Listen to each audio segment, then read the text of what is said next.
நான் விதைச்சு கருதா விளைஞ்சேன் வயக்காடு இப்படி மண்டக்கரையா வெட்டி கிடக்கடா. நான் கட்டி காத்த என் மானாமதுரை ரைஸ் முள்ளு பெல்ட்டு போய் கிடக்கடா. நான் என்னடா செய்வேன்? இது எப்படி ஓட்ட போகிறேன்? இன்னும் குறை பொழுது நான் என்ன செய்வேன்? அந்த காளிமுனி எனக்கு கண்ணு இல்லையாப்பா. வடக்கு தலை வச்சு படுக்காதடா, வேன் டிரைவரு வாரிட்டு போயிருமுண்டே. எல்லாம் எதுக்கு?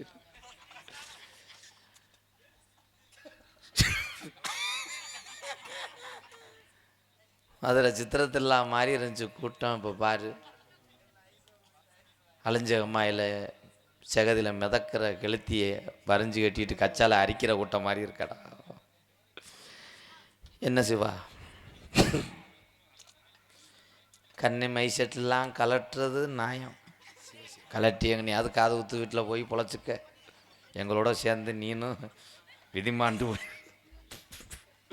எங்கள் அப்பா சொன்னார், நாடகத்துக்கு இதுக்கு வர வர கூட்டம் சுருங்குது, 500 செம்பரியாடு வாரத்துக்கு விட்டுக்கிட்டு அதை குட்டிக்கிட்டே ஊசியை போட்டுட்டு இருடான்டார். கேட்டேன்னா என் இளங்கூடி அந்த போய் கிடக்கடா. சே நீ எதாச்சும் போகடா. இந்த வாரு அவன் கடைசி எறும்பு புத்துக்குள்ளேருந்து வந்து சீரணியை தூக்கிட்டு போகிற மாதிரி வர்றேன். இந்த எறும்பில் விட்டுட்டு வந்துட்டாங்க.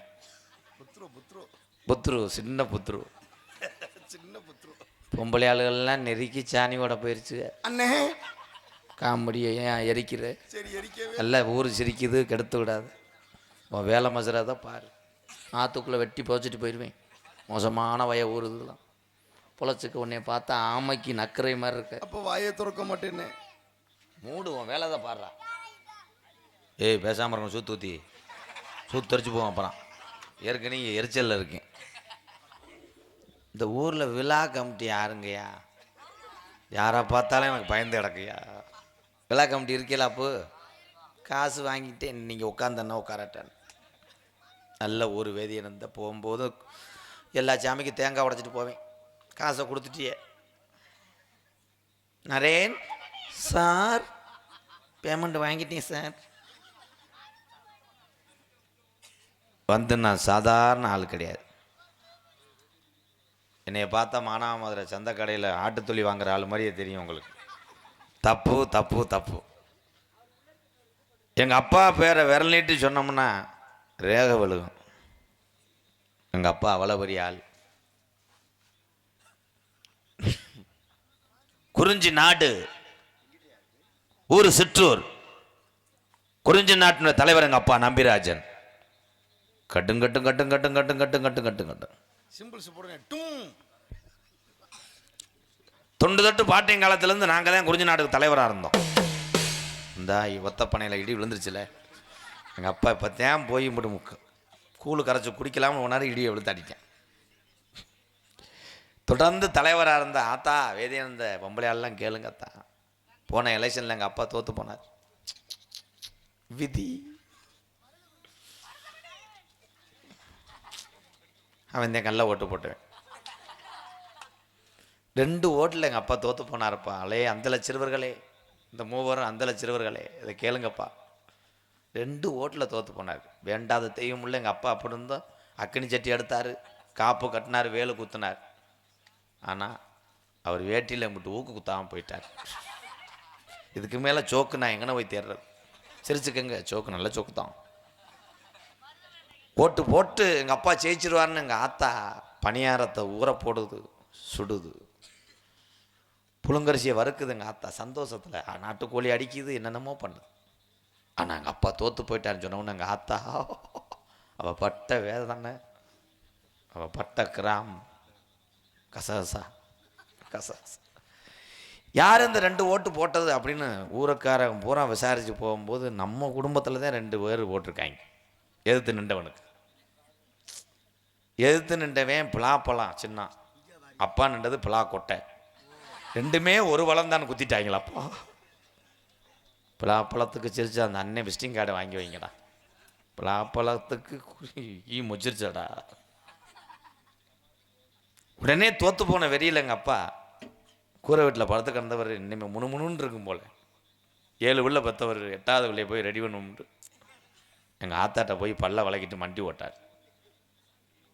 எங்கள் அம்மா சொன்னிச்சு, என்ன இலவுமைனே ஏன் உன் வலையிலும் உன் நகன்ட்டு நீ கொண்டு வந்த சீர்வரிசை அண்டா கண்டாலாம் இன்னும் ஈயம் பூசாமல் இருக்குது, புதுப்பிக்கணும், கொஞ்சம் இடம் கொடு, ஏடிஎம்மில் 100 ரூபா எடுத்துக்கிறேன். எங்கள் அம்மா சொன்னிச்சு, என்ன சொல்லி தொலை, 7 பேர் ஆம்பளை பையெல்லாம் கிடமாடு மாதிரி இருக்காங்க, இவங்கள பார்த்தாலே எனக்கு நான் அரண்டு எழுந்திருக்கிறேன், நீச்சல் தண்ணி மோந்து கொடுக்க ஒரு பொம்பளை பிள்ளை வேணும், கொஞ்சம் இடம் கொடுன்னு சொன்னார். எங்கள் அம்மா சொன்னிச்சு, இதுக்கு மேலே கருப்பை பையில தேடி பார்த்தாலும் இடம் இல்லை, வேணா மானாமதுரை ஜவுளி கடை பை ஒன்று சுருட்டி வச்சுருக்கேன், அதில் ஏதாவது செஞ்சுட்டு போடா. அந்த கட்டை பையன் எங்கள் அப்பா விடலை, ட்ரை பண்ணி பார்த்தார், அகலமாக இருந்ததுனால போயிட்டார். பைய தூக்கிட்டா தம்பி கொஞ்சம் நேரம் எனக்கு படபடன்னு இருக்கு கூட்டத்தோட, நீ அடமான வயசை பேசி மேற்கொண்டு 7 பேர் சாதகம் சரியில்லைன்னு எங்கள் அப்பா சாதக நோட்டை எடுத்துக்கிட்டு வீரசோளம் போனார். வீரசோளம் போய் பார்க்குறாரு, சோசியர் ஒரத்தநாடு போயிட்டார். திருப்பி வந்து மறுவாரம் எங்கள் அப்பா வீட்டுக்கு சோசியர் வீட்டுக்கு போனோடனே சோசியர் கருவாடு காய போட்டுருந்தவன் கருவாட்டு முள்ளை எடுத்து கையில் வச்சுக்கிட்டு அப்பாவை அரைஞ்சி விட்டேன் முள்ளோட. ஏன்னு கேட்க மாட்டியா? ஏன்னு கேளு, இப்போ வா, இப்போ இந்த டைலாக்ல நீ இருக்க கேளு. சரிண்ணே, ஏன்னு கேளு. என்ன என்னப்பா என்னையா? நீ எந்த ஆத்துக்குள்ள போடா, இப்படி ஒரு தொண்டையாடா வேர்க்கட்டை பிடுங்குன மாதிரி. அப்பா கொண்டு போனது சாதக நோட்டு கிடையாது, வேற என்ன நோட்டுன்னு? பூச்சி மருந்து சிட்டை. திருப்பி அப்பா வீட்டுக்கு வந்து அம்மாட்ட எங்கே சாதகத்தை வச்ச அப்படின்னு கேட்கணும். அம்மா சொன்னிச்சு, ஓலையில் சொருவி இருக்குது அப்படின்னு சொன்னோடனே, ஓலையில் தான் சொருவி இருக்குன்னு எடுத்துகிட்டு போய் சோசியர்கிட்ட கொடுத்தாரு. சோசியர் அருவாமனைக்கிட்ட அப்பாவை எரிஞ்சு விட்டேன். என்ன அப்பா சாதக நோட்டு தானே கொடுத்தாரு? கொண்டு போனது கரண்ட் பில் அட்டை.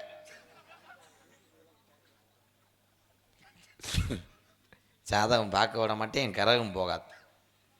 திருப்பி அப்பா ஒரு வழியாக புளிப்பானையெல்லாம் தூக்கி உடச்சி கொட்டையெல்லாம் எடுத்து, யார் கொட்டையா? நல்ல ஜோக்கு தான், கொஞ்சம் மைக்கில் பேசியிருக்கலாம், சோக்கை கெடுப்பேன் இல்லைன்னா எரிப்பேன், ஏன்னா எதுக்குற அண்ணன் பையனாக இருக்க. ஒரு வழியாக சாதக நோட்டை போய் கொடுக்கும்போது சோசியரை கொண்டாட்டி சட்டி தாளிச்சுக்கிட்டு இருந்தவ, சட்டி குழம்பு சட்டியை தாளிச்சுக்கிட்டு இருந்தவ சட்டியை போட்டுட்டு அப்பாவை வெஞ்சனை கரண்டிக்கிட்ட எரிஞ்சிட்டாப்பா. எதுக்குண்ணே அப்பாவை எரிஞ்சாங்க? அப்பா கொண்டு வந்தது 100 அட்டை, இன்னும் விடவே மாட்டேன். ஒரு வழியாக தேடி பிடிச்சி பக்கத்து வீட்டுக்கார அடித்த வயலெல்லாம் கூப்பிட்டு வந்து நாங்கள் இங்கிட்டு போயிட்டோம்ல, தேடி பிடிச்சி அப்பா சாதக நோட்டை கொண்டு போகும்போது சோசியர் அப்பா பார்த்தோன்னே தூக்கு போட போயிட்டேன். ஏனுங்கள் என்ன அப்பா கொண்டு வந்தது நம்ம காது ஊத்து மொய் நோட்டு. ஒரு வழியாக சாதகத்தை பார்த்தவனே சோசியர் ஒரு வார்த்தை சொன்னார். என்னண்ணே சொன்னார்? உங்கள் மகன் வீரத்தேவனுக்கு ஒரு பொண்ணை பார்த்து கட்டி வைக்கன்னு சொன்னோடனே அப்பா அங்கனையே சீத்துன்னு அழுதார். மண்டி போட்டு அழுதாரானே? இந்த டைலாக் இல்லை, சரி சரி, முந்தாது. அழுதவனே அப்பா தேடிக்கிடி பார்த்தார். நான் கூட சொன்னேன், செகனட்டில் 2 விழா தாயாக இருந்தாலும் பரவாயில்லப்பான். மண்டை ஏற்கனவே சுட்ட வரைஞ்சிருச்சு, டோப்பு மசர் ப்ரோ. 3 விழா தாய் நான் வேணும், நான் தேன்றாட்டு மாதிரி அலைஞ்சேன், ஆனால் ஒன்றுமே கிடைக்கலையே. மிஸ்டர் வாத்து முண்டை, உங்கள் வீட்டில் எதுவும் ஓடாத டேப் ரெக்கார்ட், படிக்காத ஹார்மோனி ஏதாவது இருக்கா? 4 விழா தாயாக இருந்தாலும் இதாக இருக்கா?